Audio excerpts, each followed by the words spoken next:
Bonjour.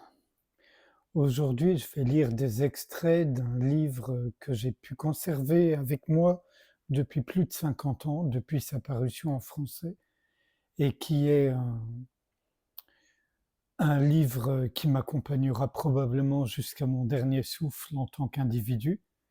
C'est le Carnet de pèlerinage de Swami Ramdas aux éditions Albin Michel, Spiritualité vivante. Alors, je l'ai pas lu avant parce que c'est très difficile pour moi de trouver des extraits du fait que c'est vraiment le parcours, de Swami Ramdas à travers l'Inde et à travers lui-même jusqu'à ce qu'il soit vraiment totalement libéré de lui-même. Hem, il le raconte, vous verrez, comment, cet homme indien a tout quitté parce qu'il était, déjà, taraudé par un amour du divin qui est hors contrôle. Le divin était à ses yeux plus important que tout le reste, que le monde, et il a laissé son épouse, qui pour lui n'était d'ailleurs qu'une sœur, depuis déjà longtemps. Il a quitté frère, sœur, père, mère, bref, il a tout quitté pour cheminer partout en Inde. C'était il y a 100 ans, un peu plus de 100 ans. Voilà, une époque où l'Inde était propice, elle l'est toujours sans doute, mais encore plus à cette époque-là. Donc c'est un livre qui non seulement est rempli d'humour, mais d'une spiritualité, selon moi, étonnante. Voilà. Savoir que, en apparence, Ramdas avait une pratique, c'était de répéter sans cesse le nom de Dieu, Ram. C'est ainsi que lui le vénérait. Jai Ram, Jai Ram. Et donc, on peut penser qu'il ne faisait que ça, répéter un mantra, un japa, mais en réalité, peu importe ce qu'il pouvait faire ou dire, la réalité, c'est qu'il s'était abandonné totalement. Et c'est ça le secret, me semble-t-il. Donc voici quelques extraits. Dieu ne punit jamais. Ramdas désirant passer quelques jours dans la solitude, ses amis l'emmenèrent dans un jardin, à 1 mile de la ville. Là, pendant quelques jours, il vécut dans un petit hangar où de nombreux amis venaient chaque soir lui rendre visite. Parmi eux, un maître d'école vint soulever une discussion. Il faisait partie de l'Arya Samaj fondée par le grand saint Swami Dayananda Sarasvati. Cet ami s'échauffa beaucoup au cours d'une discussion sur le Shuddhi, mouvement fondé par Swami Shraddhanandaji. Ramdas désapprouvait ce mouvement, comme d'ailleurs tout ce qui souligne les différences ou les oppositions. Toutes les croyances mènent au même but. Voilà une magnifique et convaincante vérité. Vers la fin de cette discussion, l'ami outrepassa les limites d'une conversation courtoise. Mais grâce à Ramdas garda tout son sang-froid. Au départ de l'ami, il l'assura de son affection, malgré toutes les épithètes peu convenables employées au cours de la discussion. Le jour suivant, à la même heure, l'ami revint en grande hâte, pouvant à peine parler tant sa gorge était serrée. Il faisait pitié à voir. Il tomba aux pieds de Ramdas. Ô Maharaj, s'écria-t-il, Dieu a puni votre esclave pour les méchantes paroles dont il a usé envers vous hier. Voyez, ma gorge est si serrée que je ne puis presque plus parler. Mon ami, dit Ramdas, je suis navré de ce qui vous arrive, mais soyez-en certain, Dieu ne punit jamais. Dieu est toujours bon. Dieu est amour. Ce sont nos propres doutes qui sont nos ennemis et créent toutes les difficultés. Ce que l'on nomme le mal, c'est nous qui le faisons.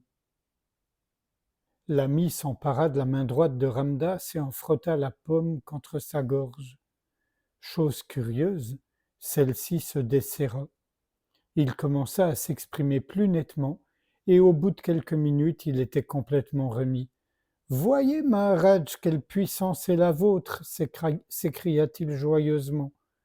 Mon ami, répliqua Ramdas, Ramdas n'est que l'humble esclave de Ram, et il n'a pas de puissance du tout. Seule votre foi vous a guéri et rien d'autre. À partir de cet incident, l'ami s'attacha beaucoup à Ramdas et devint très bon envers lui. Ô Ram, tes voix sont si merveilleuses que Ramdas, par instant, en est tout stupéfait.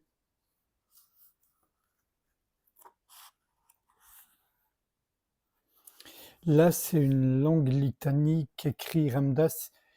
Il est encore un chercheur spirituel, mais tellement avancé. Si tant est que ça ait du sens de dire avancé, mais vous voyez ce que je veux dire, c'est qu'il a déjà tellement abandonné moi-je.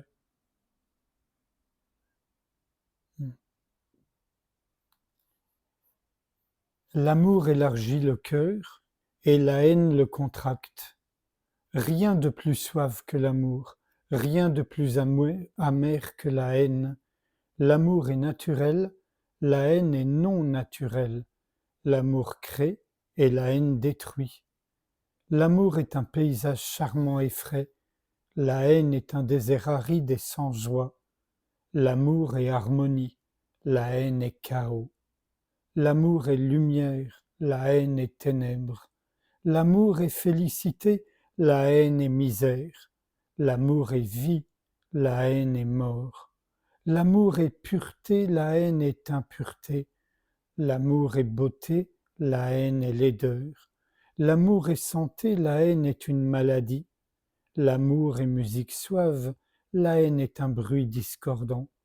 L'amour est sagesse, la haine est ignorance. L'amour est activité, la haine est léthargie. L'amour est ciel, la haine est enfer. L'amour est Dieu, la haine est illusion. Om Shri Ram, ô homme, où est la douceur? Elle est en toi, majuscule. Où est l'amertume? Elle est en toi. Où est le bonheur? Il est en toi. Où est la misère? Elle est en toi. Où est la lumière? Elle est en toi. Où sont les ténèbres? Elles sont en toi. Où est l'amour? Il est en toi. Où est la haine? Elle est en toi. Où est la chaleur? Elle est en toi. Où est le froid? Il est en toi. Où est le bien? Il est en toi. Où est le mal? Il est en toi. Où est la vérité? Elle est en toi. Où est la fausseté? Elle est en toi. Où est la sagesse? Elle est en toi. Où est l'ignorance? Elle est en toi. Où est le ciel? Il est en toi. Où est l'enfer? Il est en toi. Où est Dieu? Il est en toi. Où est l'illusion? Elle est en toi. Om Shri Ram. Ram est réservoir de nectar fait de lumière, d'amour et de félicité. Ô Ramdas, plonge en cette ambroisie, coule, nage, danse, non, noie-toi en elle, Om Shri Ram.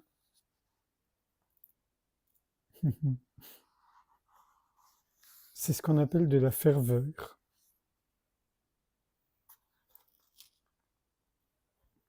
Là, il raconte finalement son histoire, mais je n'en lis que quelques lignes là.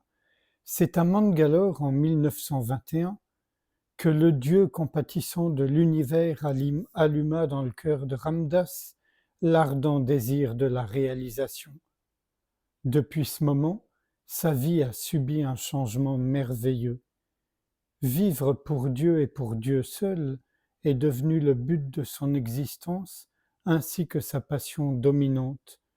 Le nom de Dieu s'est trouvé gravé d'une façon indélébile sur ses lèvres. Et un tout dernier extrait.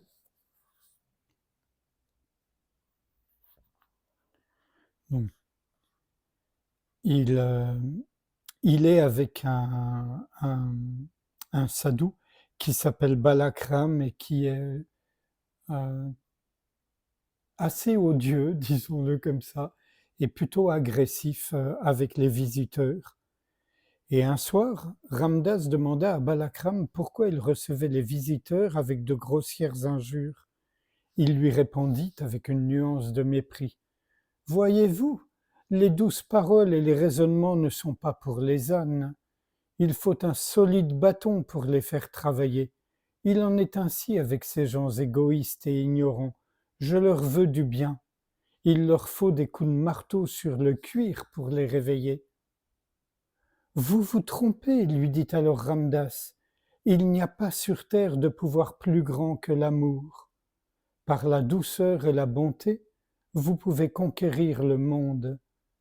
Vous vous êtes fait sadhu pour connaître Dieu. Dieu est amour et paix. Une langue injurieuse et un mental plein de colère sont des signes d'ignorance. Jusqu'à ce que l'amour, la compassion et le pardon demeurent dans votre cœur et la paix parfaite dans votre mental, vous ne pourrez réaliser Dieu.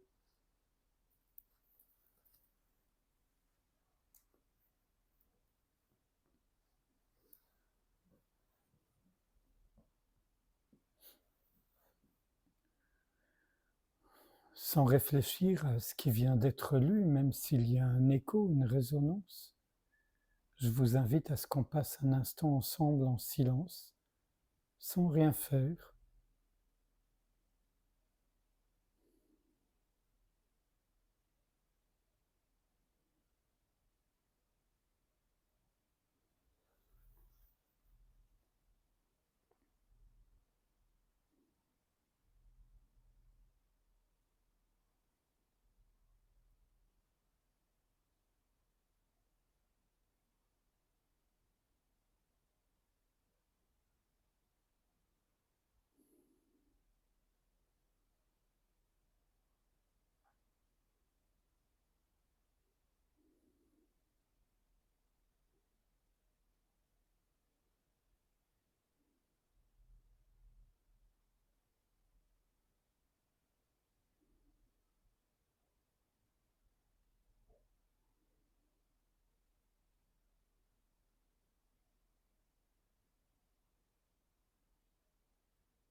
Je vous remercie.